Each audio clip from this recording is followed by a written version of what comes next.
hari raya Pentakosta, selamat hari raya Pentakosta. Puji Tuhan, haleluya. Saudara dimanapun berada, hari ini kita sama-sama bersuka cita, saudara. Ya, hari Pentakosta, hari Pentakosta itu hari ke-50 sejak hari Paskah sampai hari ini, atau 50 hari lamanya. Sejak Yesus dibangkitkan ada 50 hari lamanya, saudara. Dan ini hari ke-50, hari ketuhanan Roh Kudus, haleluya. Kalau dalam Alkitab Perjanjian Lama dipakai hari raya 7 minggu, saudara, ya. Hari di mana umat Tuhan, umat Israel, mereka bersuka cita. Kenapa? Mereka panen gandum, saudara. Ya, mereka penuh dengan sukacita. Puji Tuhan. Saya percaya juga bahwa setiap kita penuh dengan sukacita. Kenapa? Kita terus disertai. Tidak hanya di gereja mula-mula ketika Roh Kudus dicurahkan pertama kali di kamar loteng Yerusalem, tapi setiap kita yang percaya bahwa Roh ini tetap bekerja.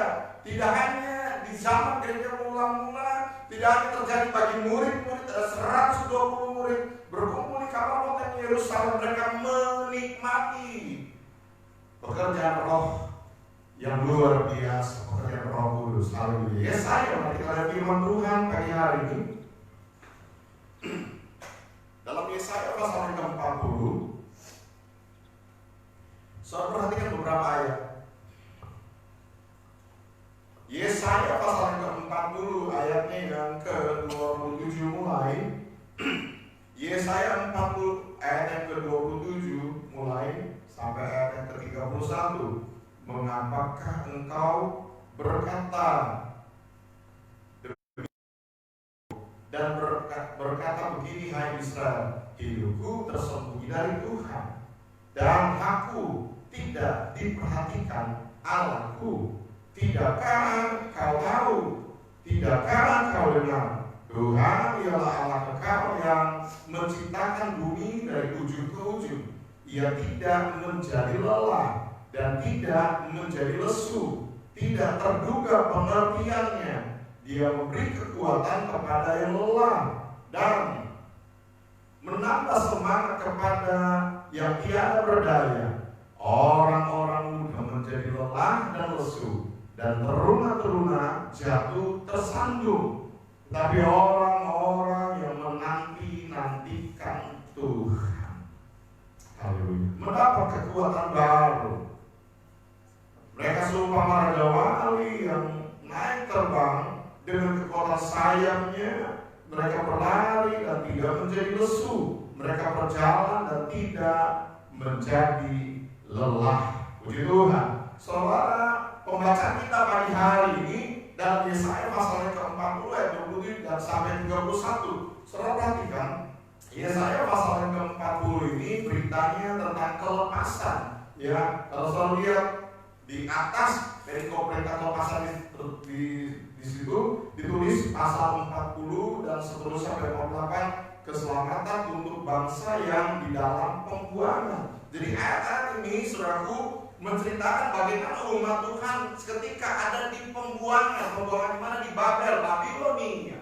Ya, sejarah mencatat bahwa umat Tuhan, orang Israel, orang Yehuda pernah diangkut, saudaraku. Ya, mereka pernah ditawan, mereka pernah dibuang ke Babilonia oleh Nebukadnezar II, saudaraku. Ya, sejarah mencatat tahun 605 sebelum Masehi itu adalah pembuangan pertama. Di dalamnya ada Daniel di situ, ada Sadrak, Mesak, Abednego, itu orang-orang muda, saudaraku, ya, yang dipakai Tuhan di masa itu. Mereka juga masuk dalam rombongan pertama, pembuangan pertama, saudaraku. Ya, ada pembuangan yang kedua, ya, rombongan kedua, ada rombongan ketiga, saudaraku. Dan sejarah mencatat tidak selamanya mereka dalam masa pembuangan. Sekalipun kalau lihat dalam ayat yang ke-27, firman Tuhan katakan, mengapa engkau berkata demikian, hai Yakub? Ya, berkata begini, hai Israel, apa? Hidupku tersembunyi dari Tuhan, dan hakku tidak diperhatikan Allahku. Pertanyaannya, apakah betul Tuhan tidak memperhatikan umat Tuhan pada saat itu? Apakah hak umat Tuhan tidak dibela oleh Tuhan? Saudara yang saya kasih dan kasih Kristus, sejarah mencatat mereka ada di tanah pembuangan di Babel, Babilonia, karena saat itu yang berkuasa di dunia ini, saudaraku, dari Babel, saudaraku. Tidak selama-lamanya mereka ada di tanah pembuangan. Tidak selama-lamanya, saudaraku, mereka ada di sana. Kenapa? Kurang lebih 70 tahun lamanya, ya. Kurang lebih sejarah mencatat bahwa tahun 500 ke belakang sebelum Masehi ada seorang raja dari Persia. Kalau sekarang Persia itu Iran, ya. Raja Kores Agung mengeluarkan surat perintah yang mengizinkan orang Yahudi kembali ke Yerusalem. Saat itu dunia ditaklukkan oleh orang-orang Media dan Persia. Babilonia, Babel tidak berkuasa lagi. Mereka kalah dengan Babel, dengan Media dan Persia. Itu sebabnya Tuhan pakai Raja Kores, raja yang tidak kenal Tuhan, tidak takut Tuhan. Tapi Tuhan pakai raja ini mengeluarkan surat perintah mengizinkan umat Tuhan saat itu orang-orang Yahudi kembali ke Yerusalem. Haleluya. Jadi ada 70 tahun lamanya.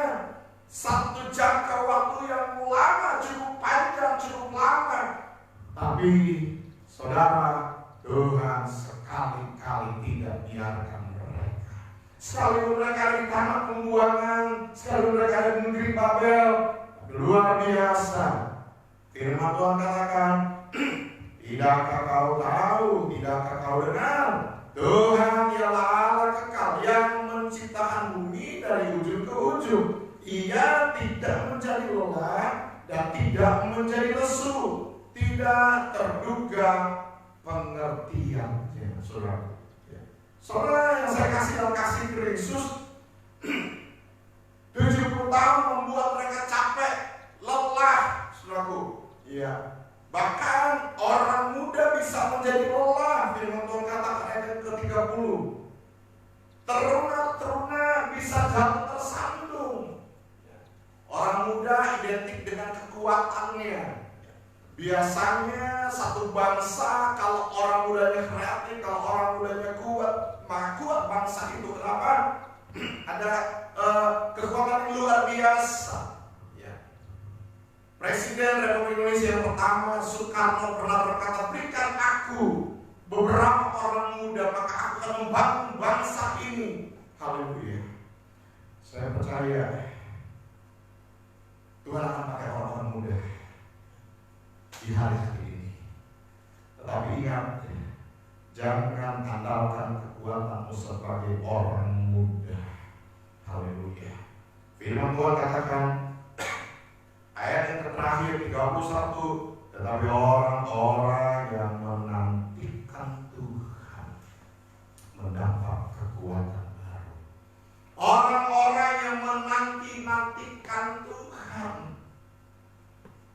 Kita teringat di Sabda Rasul pasal pertama ayat keempat, Yesus berkata, jangan tinggalkan Yerusalem, nantikan janji Bapa. Oh, ada 10 hari lamanya umat Tuhan, para murid, ya. Ada beberapa wanita di sana, ada 120 murid mereka tunggu di kamar loteng Yerusalem menantikan janji Bapa. Kenapa? Ada hal yang luar biasa kalau mereka taat akan perkataan Tuhan untuk menantikan janji Bapa. 10 hari lamanya menantikan janji Bapa, maka tibalah hari Pentekosta, hari Pentakosta, hari ke-50. Kisah Para Rasul pasal kedua ayat 1 dan seterusnya mencatat bagaimana ada lidah-lidah api saudaraku menyala, membakar hidup mereka, menjamah lidah mereka, menjamah mulut mereka.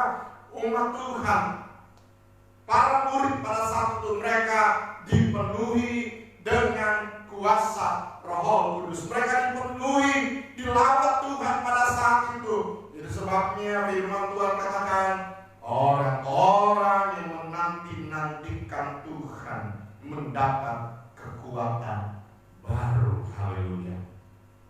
Mereka seumpama raja wali yang naik terbang dengan kekuatan sayapnya. Mereka seumpama raja wali. Ini raja wali, burung yang menarik, saudaraku. Kita pelajari kenapa raja wali itu usianya panjang, bisa sampai 70 sampai 100 bahkan 120 tahun. Ya, ketika Raja Wali ada sampai di titik usia 40-50 tahun, maka ada dua hal yang harus Raja Wali putuskan.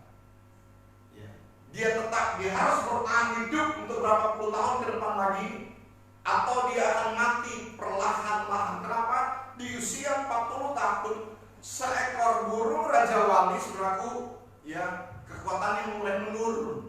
Kenapa? Ya, dia tidak bisa bebas lagi mengepakkan sayapnya, dia tidak bisa bebas lagi suatu lincah untuk terbang, karena memang Raja Wali suka di ketinggian, pegunungan yang tinggi. Di usia 40 tahun, paruhnya sudah panjang, saudara. Terlalu panjang sampai sulit, saudara, ya, sampai di leher, sulit untuk dia makan. Tidak hanya itu, kukunya juga sudah panjang, saudara. Bulunya sudah lebat, sulit untuk dia terbang bebas. Itu sebabnya tadi saya katakan ada dua pilihan. Pilihan pertama, dia akan mati. Kalau tidak berbuat sesuatu, dia akan mati perlahan-lahan. Tapi ada pilihan kedua. Kalau dia mau tetap bertahan, dia harus transformasi, harus berubah hidupnya. Dengan cara apa? Dia akan berusaha, dia naik, terbang, dia cari gunung yang tinggi, pegunungan yang tinggi, saudaraku. Ketika dia sampai di sana, maka dia buat satu sarangnya, ya. Kemudian apa yang dia lakukan, saudaraku? Dia mulai di bebatuan, dia mulai patok paruhnya sendiri, saudaraku. Dia mulai patok supaya apa? Tujuannya untuk patahin paruhnya sendiri, ya, mulutnya sendiri yang bengkok tersebut. Dia sengaja mematok di bebatuan yang cukup kuat, saudaraku, dan akhirnya ketika dia patok berkali-kali sampai mulutnya, patoknya, paruhnya itu patah. Ini masa transisi yang gak enak, perubahan yang gak enak. Untuk mengalami transformasi, saudaraku, dia harus melewati masa-masa yang berat, masa-masa yang sulit seperti ini. Ketika paruhnya mulai bertumbuh, saudaraku, dia tunggu sampai tepat waktunya, baru dengan paruhnya dia akan cabut kukunya satu persatu. Di usia kurang lebih 40 tahun, dan ini tidak mudah. Satu proses yang berat. Seekor burung Raja Wali, kalau dia mau bertahan, mau melanjutkan hidup sampai 70 tahun, sampai 80 tahun dan seterusnya, dia melewati masa-masa yang berat ini, masa-masa yang sulit. Dia cabut kukunya satu persatu. Selanjutnya apa yang terjadi, apa yang dilakukan, saudaraku? Ketika kukunya mulai bertumbuh, ya, selanjutnya dia mulai cabut sendiri bulunya yang sudah berat tersebut untuk bisa terbang leluasa. Dia cabut satu persatu. Dan ini proses yang tidak enak. Tapi justru apa yang dia lakukan ini hal yang luar biasa. Ketika dia selesai mencabut bulunya satu persatu, saudaraku, tunggu waktu, bulunya mulai tumbuh. Proses lamanya Raja Wali, saudaraku, ya, berubah dari berat badannya, berat tubuhnya, bulunya yang banyak tersebut, dia naik ke atas gunung, dia patahkan paruhnya sendiri, kemudian dia cabut kukunya satu persatu ketika paruhnya sudah tumbuh. Dan ketika kuku sudah tumbuh, dia mulai cabut bulunya satu persatu. Itu prosesnya 6 bulan sampai 1 tahun. Lama. Tidak mudah untuk Raja Wali melewati proses ini. Tidak mudah, nggak enak. Tapi tahu saudara, setelah melewati masa-masa berat tersebut, masa-masa yang sulit bagi seekor Raja Wali, 6 bulan sampai 1 tahun. Selesai itu, haleluya, ketika mulai bertumbuh semua, bulunya mulai tumbuh, saudaraku. Ya, dia punya kekuatan yang baru. Dia mulai naik terbang. Istimewa Raja Wali, saudaraku, kalau ada angin badai dia lawan, saudaraku, arah angin, lawan arah angin, saudaraku. Ya. Kalau angin arah ke barat, dia dari timur, saudaraku. Ya, dia lawan arah angin tersebut, saudaraku. Ada masa-masa dia tidak perlu mengepakkan sayapnya, cukup dia kembangkan sayapnya, saudaraku, dan dia mengikuti angin. Ada saat-saat seperti itu juga. Haleluya. Saudara yang saya kasih dalam kasih Kristus, seekor Raja Wali, dia suka di tempat yang ketinggian. Anak Tuhan, saudara dan saya juga bagaikan seekor Raja Wali. Amen. Tuhan mau saudara saya untuk hidup tinggi bersama dengan Tuhan. Maksudnya dekat dengan Tuhan. Hidup tinggi bersama dengan Tuhan. Bagai Raja Wali, kita melewati badai hidup, melewati saat-saat yang berat. Dalam berapa bulan ini kita nggak tahu. Ya, seorang pakar dari Singapura dia katakan bahwa untuk virus corona ini, ya vaksin ini paling cepat ditemukan nanti 2 tahun yang akan datang. Kalau ada yang katakan sudah menemukan vaksin itu hoax. Tidak mudah.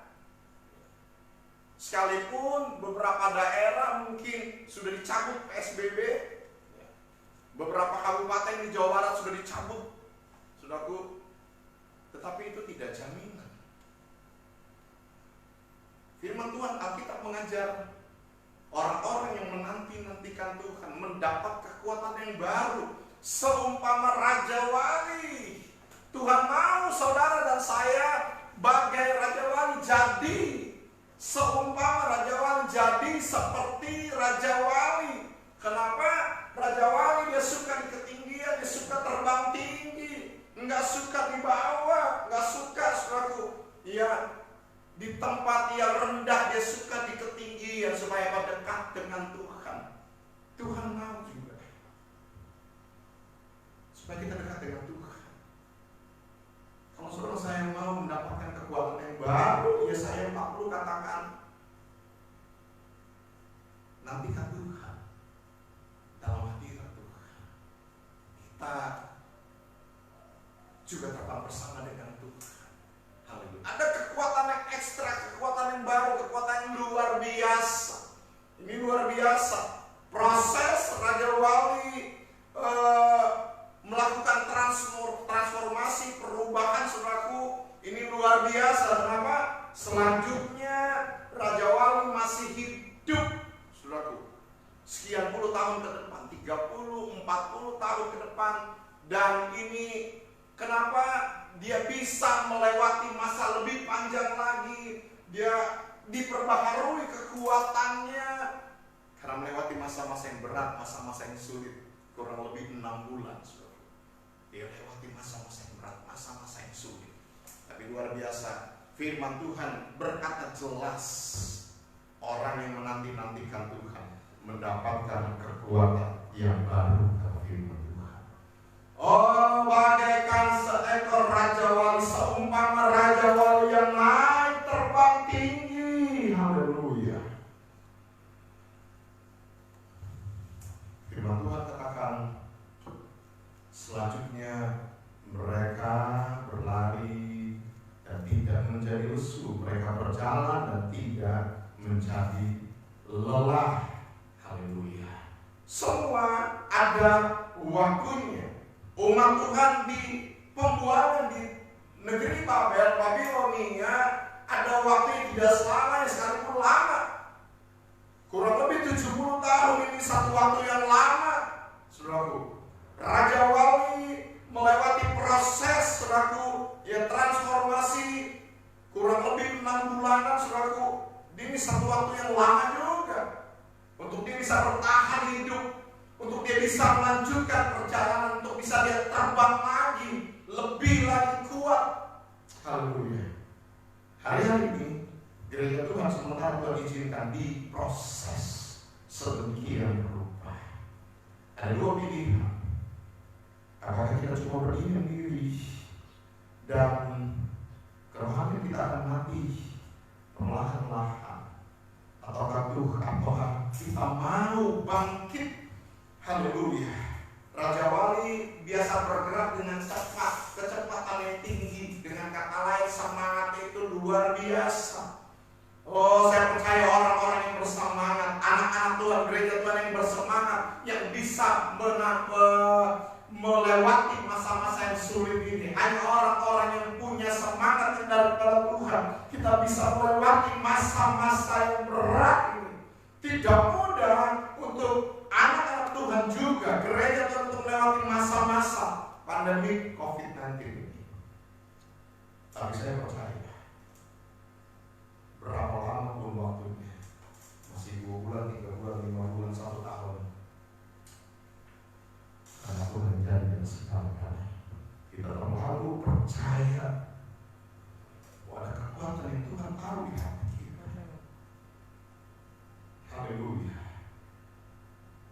Jangan kita berkata, mengapa Tuhan tidak bela aku, firman Tuhan. Jangan kita berkata hidup kita tersembunyi dari Tuhan. Tidak. Haleluya. Tuhan tidak pernah tersembunyi. Kuasanya tidak pernah tersembunyi. Haleluya. Pertolongannya tidak pernah tersembunyi. Haleluya. Jadilah anak-anak Tuhan yang dekat dengan Tuhan, intim dengan Tuhan. Haleluya. Jadilah seperti seekor Raja Wali yang bisa mengubah tantangan menjadi berkat. Haleluya. Di masa-masa sulit, kalau kita mencari wajah Tuhan, dekat dengan Tuhan, apapun persoalanmu, umat Tuhan, Tuhan rubah menjadi berkat yang daripada Tuhan. Mari kita bersemangat mengalami hidup di hari-hari. Haleluya. Raja Wali bisa terbang sampai 320 km per jam. Dia bisa terbang sampai ketinggian kurang lebih 2000 meter. Ini satu hal yang luar biasa. Raja Wali dia punya mata yang cukup tajam untuk melihat jauh ke depan.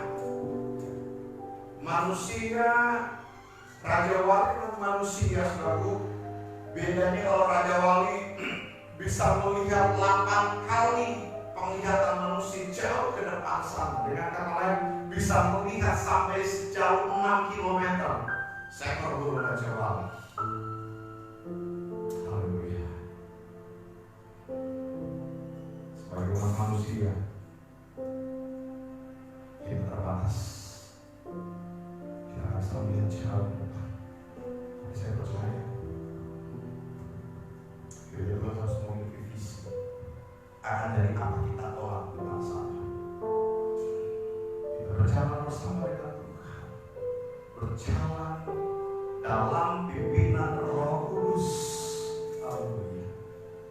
Firman Tuhan katakan dalam ayat lain, hanya dengan orang-orang yang berlogat ganjil akan berbicara kepada bangsa ini. Hanya dengan orang-orang yang berlogat ganjil, haleluya, kita bisa tambah ini, tambah itu. Harus begini, harus begitu, kata firman Tuhan. Kita nggak bisa lakukan sesuatu hari-hari ini dengan kekuatan kita yang terbatas. Haleluya. Firman Tuhan katakan, ayat 31, mereka seumpama Raja Wali yang naik terbang. Kalimat selanjutnya, dengan kekuatan sayapnya. Haleluya. Saya percaya gereja Tuhan juga